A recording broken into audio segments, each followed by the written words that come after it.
All right, once again, if you do have questions for our coaches, excuse me, for Coach, please utilize the raise your hand feature. With that being said, happy to be joined by Coach Taylor with Jackson State. Good morning, Coach.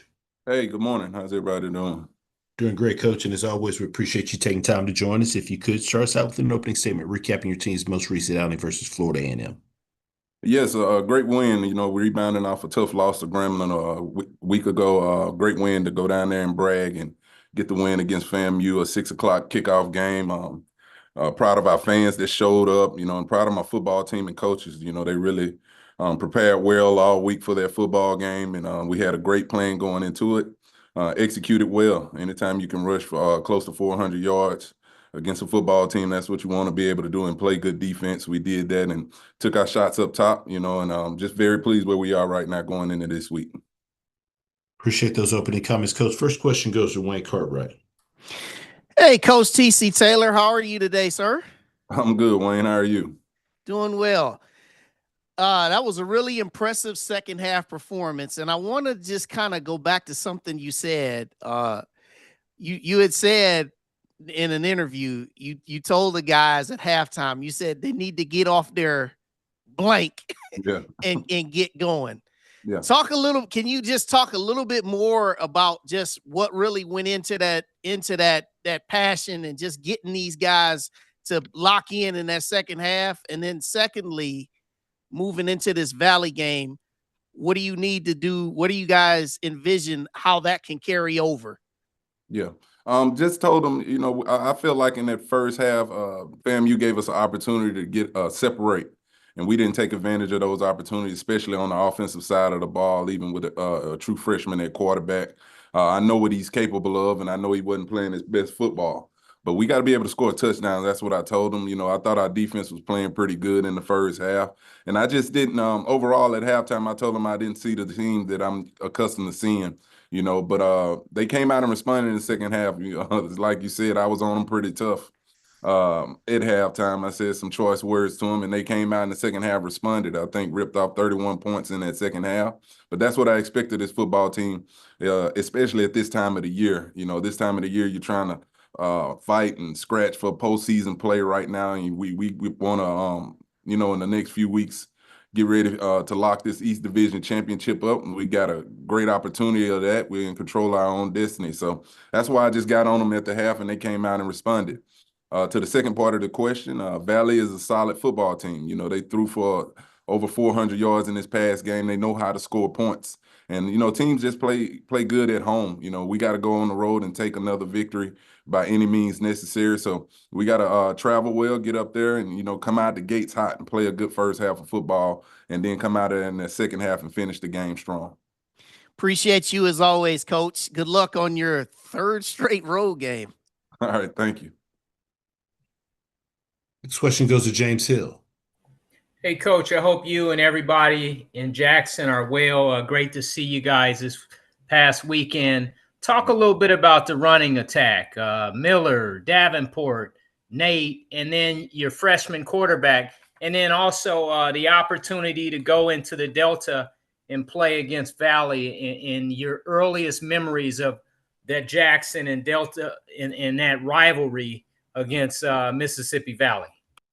Yeah, it's a great luxury to have when you got an offensive line playing at the level of play that they're playing it right now. Those guys, that group that we have on the field, those 5 guys up front, has been playing a lot of football together this year. So the chemistry has gotten right on that offensive line. That's hats off to my co-OC, offensive line coach Manny Ramirez. He does a great job of preparing those guys for different looks.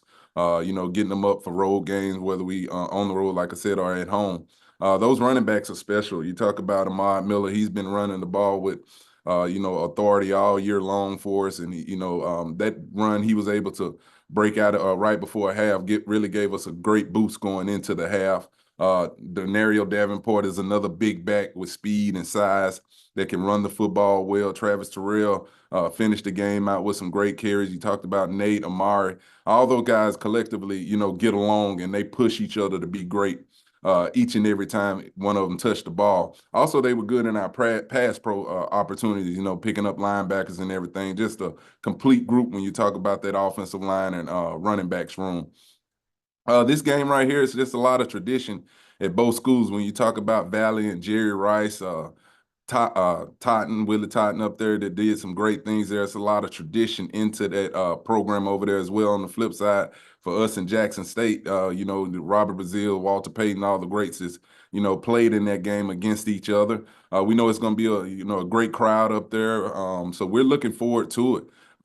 Valley does a great job of playing very hard and physical when they have opportunity to play against Jackson State. That's what I remember as a player and as a coach as well. So we got to be ready to go and prepare the right way this week. All right, Coach. Have a blessed week. Thank you. You as well. Question goes to Perry Daniels. Congratulations, Coach. How you doing, Perry? Thank you. Super fantastic, Coach. Talk about taking your dynamic receiver, Nate Rembert, back into the Delta where he came from and his disposition about this opportunity.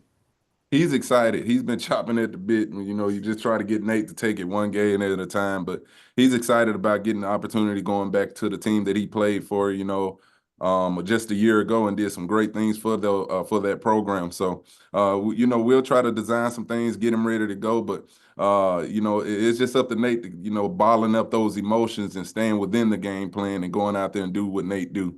And he's been doing a good job of that week in, week out. Absolutely. Thank you, Coach. Good luck to you this week. Thank you. I appreciate it. Question goes to Dr. Cavill. This is Kenyatta Cavill, Dr. Cavill's inside the HBCU Sports Lab. How you The doing, defense Doc? was really effective in terms of the stats in stopping the rush of Florida A&M Rattlers. Talk about some of the key guys that were able to get that done and how you want them to continue that momentum and do the same against the Delta Devils. Yeah, use that. Go ahead and use that. And because we want to, if you guys are doing it, even if it's. Yeah, Doc, to answer your question, it's those guys in the box with that defensive line, starting with Jeremiah Williams. He does a great job in the middle of, anchoring that defensive line. Tymon Wells, we got Kanye Varner starting to play good football. The transfer we was able to get in here from Alabama State, he made a huge impact. And Quincy Ivory has been Quincy Ivory every week. And when you mix all those guys as well, some other guys on that D line, they really take pride in stopping the run. The next level is the linebackers. Reed Pulliam, Ashton Taylor are playing at high level right now. I think they're two of the better linebackers in the conference. They was here last year off of last year's championship team. So they take pride in far as taking away the run. And we know if we could do that, we make offenses one-dimensional, having to throw the football around. So, and they looked at the film the week before, that they ran the ball pretty well against Southern, and they just wanted to go out there and take that away from them. So I can't say enough about the defense, and we're going to need them going forward to play at a high level. I did tell them that with a true freshman at quarterback, those young guys at quarterback, they got to go out there and stop people week in, week out. If we have any, hopes and ambitions of being SWAC championships, or just East Division championship. Thank you, Coach. Look forward to the matchup. Good luck this week. Take care. Thank you, Doc. You as well. Next question goes to Charles Bishop. Yes, Charles Bishop, Dr. Gill's inside the HBCU Sports Lab. And Coach, I want to ask this question. HBCU Game Day did a great article, Von Wilson, with regards to talking about Jacoby Morgan's presence there on the sideline, as well as seemingly working with Jared during the course of the game. But just what does it mean to have that veteran presence there on the sideline and just being a part of this team for however long the breadth of his injury is? Yeah, I mean, he's the unquestioned leader of our team, one of the unquestioned leaders on this roster. And he showed his value, he's shown his value as a player, but now you can see what he just means to this football team. He did a good job of giving Jared some comfort throughout the whole deal through those 4 quarters of that last game. That's why, I was like, there's no way we're leaving Jacoby in here. Back in Jackson, I know what he means to that quarterback room. A lot of those guys, all those guys in there look up to him. And not only in that room, just this football team looks at him as our unquestioned leader. So, you look over there, he got the iPad over there, breaking down looks with Jared as well. And just keeping him grounded and letting him know, I'm right there with my brother through this process throughout that game. So it was a great job by him. And, that's what you're going to continue to see. He just wants to see this program do well going forward. I appreciate that, Coach. No problem. Thanks, Chuck. Last question goes to Marvin Nichols. Morning, Coach Marvin Nichols, MTMV Sports. Congratulations on your win in Bragg Stadium. Listen, we know that the hallmark of a championship program is balance, and when the offense and defense feed off of each other. And in Jackson State, you controlled the tempo, limited mistakes, and dictated the game's rhythm. How proud of you of the way your offense and defense complemented each other in this game, especially the defense limiting Florida A&M to just 1 of 11 on third downs. Yeah, you talk about situational football throughout a game, and we want to win in all those situations where, like you said, third down, red zone. We want to dominate in all those facets of the game. Also, our special teams, I thought they stepped up and gave us a turnover in that game. But when you're playing well in all three phases, you're giving your team a chance to be successful going forward in the postseason. And that's our hopes and dreams. That's our goal.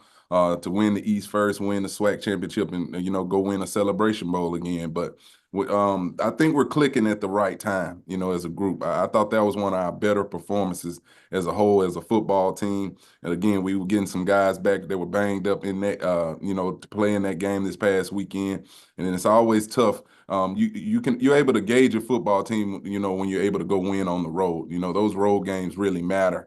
How are you going to perform on the road? Everybody's up for home games, but when your team goes on the road and have a dominant performance like that, you got a chance to, win an East Division championship and a possibility of, a SWAC championship berth. Well, you look great, and good luck this weekend.